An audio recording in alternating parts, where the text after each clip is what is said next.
Following the protests that broke out across Long Island and all over the world after the murder of George Floyd, we spoke with almost 24 people from Nassau and Suffolk as part of our Unrest in America Reflections on Race series. News 12's Tama Ponton sat back down with a couple of them to hear their thoughts on where things stand 1 year later.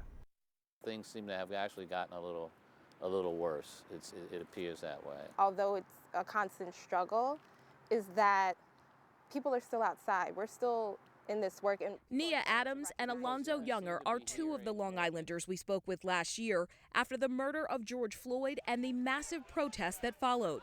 The two calling for sweeping police reform and an end to racial inequality. More people now are aware that, this problem is not a new problem. This problem goes back many, many years.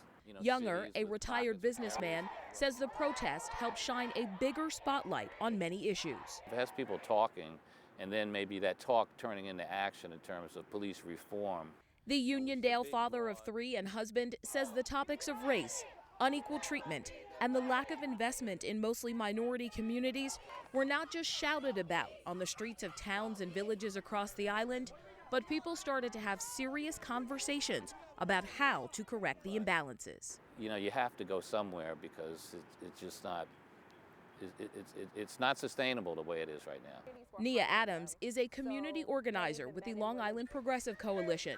We first met her at this massive protest at Suffolk Community College a few days after Floyd's death. She says some progress has been made. the largest accomplishments have been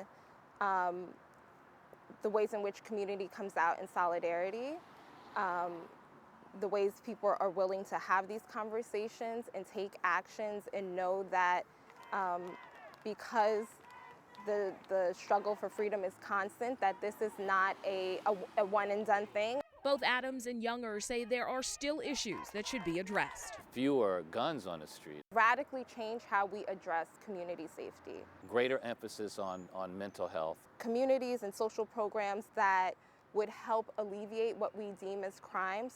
The most sweeping change they'd like to see, an end to the reported deaths of unarmed black people at the hands of the police they encounter. I cry about it because it feels like enough is enough. It could easily be my son. I'm Tama Ponton, News 12, Long Island.